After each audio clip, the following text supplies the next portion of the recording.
Salut à tous, c'est Vince et aujourd'hui on se retrouve à Budapest pour changer et je vais vous parler dans cette vidéo du mindset des très bons photographes.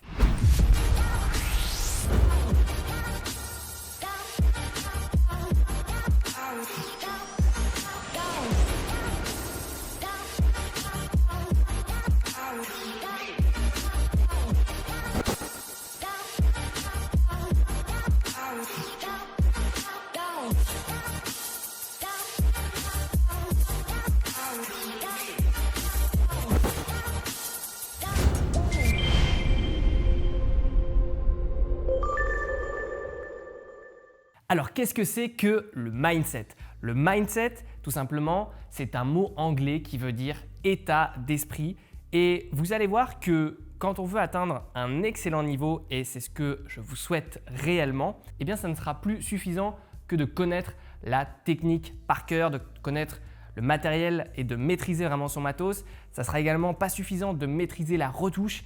Il faudra développer des compétences supérieures. Au bout d'un moment, dans la progression du photographe, une fois que vous avez atteint vraiment un plateau de stagnation, que vous avez vraiment déjà beaucoup progressé, pour aller encore plus loin, tout se passe en fait dans votre tête et tout est une histoire de mindset, d'état d'esprit. C'est pour ça que c'est aussi important et c'est pour ça aujourd'hui que j'ai voulu vous faire une vidéo là-dessus et également puisque tout simplement personne n'en parle dans ce domaine. Et moi j'ai un credo qui me tient à cœur depuis très longtemps, c'est le suivant: si quelqu'un dans ce monde a réussi à obtenir un résultat, eh bien moi aussi également je peux réussir à l'atteindre, n'importe quel résultat. Donc là on peut vraiment imaginer tout ce que vous voulez suivant votre définition de la réussite. Je peux l'atteindre, par contre ça va peut-être prendre plus de temps que la personne parce que je ne commence pas au même niveau, parce que je ne commence pas avec les mêmes facilités, que ça soit financière, que ça soit peut-être intellectuelle, que ça soit également en termes de moyens, de matériel, de réseau, etc. Mais ce qui est sûr, c'est que si je m'en donne les moyens, eh bien je peux y arriver si j'ai la volonté suffisante. Donc maintenant, je vais vous énumérer tout simplement les croyances des très bons photographes qui ont réussi dans leur domaine, ceux que j'ai pu avoir la chance de rencontrer et également les croyances que j'essaye d'intégrer tout simplement dans mon quotidien, que je vous encourage vraiment à adopter pour progresser et pour atteindre à terme un très bon niveau.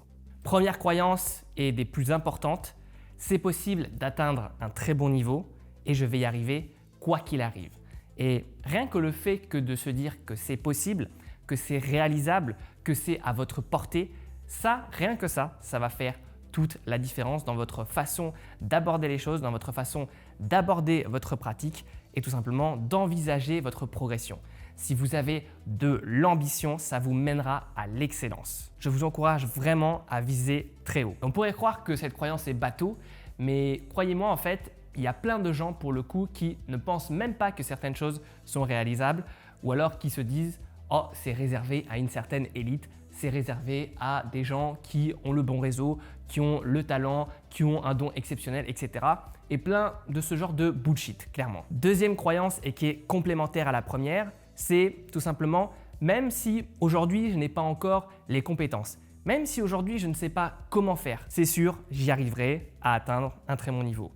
Donc, c'est avoir la capacité de se dire « Ok, c'est possible et ok, j'ai le potentiel à l'intérieur de moi d'atteindre un très bon niveau, mais pour autant, ça ne va pas se faire en un claquement de doigts. Mais pour autant, je reconnais que peut-être aujourd'hui, eh bien, je ne sais pas comment encore y arriver, mais ça va être possible et je vais y arriver. » Et réfléchir ainsi va nous permettre de visualiser nos résultats avec des investissements à long terme plutôt que des retours à court terme, mais moins intéressants. Troisième croyance des plus importantes, c'est tout simplement « Quand j'ai peur, j'y vais ». Pourquoi? Puisque la peur, c'est le chemin.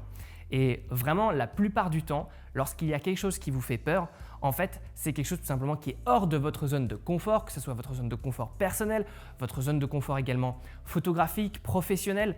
Eh bien, c'est quelque chose qui va vous permettre de progresser puisque ça va vous permettre, si vous faites cette action qui vous fait peur, d'élargir petit à petit votre zone de confort et donc d'être à l'aise dans plus de situations différentes et de maîtriser un panel de compétences plus importantes. Et vraiment, dans toutes les situations où à chaque fois j'ai eu peur, où j'ai eu la boule au ventre avant de faire la chose en question, à chaque fois que j'ai réussi à combattre ma peur, à la regarder dans les yeux, ça m'a fait énormément progresser et ça dans n'importe quel domaine d'ailleurs de ma vie, pas que la photo. Quatrième croyance maintenant, c'est si lui a pu le faire, alors je peux le faire, plutôt que s'il y en a qui n'y arrivent pas, alors c'est que c'est peine perdue. C'est tout simplement le fait d'avoir la capacité de regarder la bouteille à moitié pleine plutôt qu'à moitié vide, parce que bien évidemment, notamment dans le domaine de la photographie, il y a plein de photographes qui galèrent, il y a plein de photographes également qui échouent. Ça ne sert à rien de se mentir, il faut mieux être réaliste pour pouvoir faire des actions concrètes pour progresser. Moi, en tout cas, je suis de cette école, mais je préfère regarder tout simplement ceux qui réussissent pour m'en inspirer. Donc ça, c'est également très important. Et là, pour le coup, je vous encourage à cultiver et à améliorer la qualité de votre entourage en vous entourant tout simplement de personnes qui réussissent pour vous tirer vers le haut et pour vous-même progresser, vous motiver au quotidien. Une autre croyance justement et qui rejoint le fait d'être réaliste, c'est je sais que je vais sûrement échouer, qu'il y a une possibilité, ça va très certainement arriver, mais ce n'est pas grave, ce n'est pas si grave. Je vais me servir de cet échec pour recommencer et cette fois-ci réussir. Donc c'est vraiment voir l'échec en fait comme une forme d'apprentissage et c'est vraiment important également d'être terre à terre. Quand on se lance dans une activité et qu'on veut atteindre un très bon niveau, il faut avoir la capacité de se dire que ok c'est long, ça va prendre du temps, il va falloir que j'investisse beaucoup d'efforts et de temps et d'énergie et je vais bien évidemment rencontrer des échecs, mais c'est normal et ça fait partie en fait du jeu. Et si je réussis à dépasser ces échecs, eh bien je vais pouvoir continuer à progresser et m'améliorer. Une autre croyance, c'est le fait de se dire que même si peut-être c'est pas agréable sur le moment, je privilégie le résultat sur le long terme plutôt que le plaisir immédiat à court terme. Et ça, c'est vraiment important à comprendre également parce qu'il y a plein de choses, notamment dans votre parcours d'indépendant et de photographe professionnel, qui vont forcément ne pas être agréable, mais qu'il va falloir faire pour privilégier comme ça le résultat sur le long terme et donc avoir une vision. Et même peut-être si aujourd'hui vous galérez, même si aujourd'hui vous faites des choses qui ne sont pas agréables, avoir la capacité de se projeter comme ça et de visualiser votre futur, le futur que vous avez envie d'avoir, ça s'appelle la visualisation et ça vous permet tout simplement de vous accrocher à vos objectifs et de continuer à avancer malgré les difficultés que vous pouvez rencontrer. Et enfin, une autre croyance, c'est le fait de reconnaître que si ça va mal dans votre activité, eh bien c'est uniquement de votre faute. C'est ni celle du voisin, ni celle de votre copain ou de votre copine, c'est ni celle de votre famille, du destin, de votre entourage.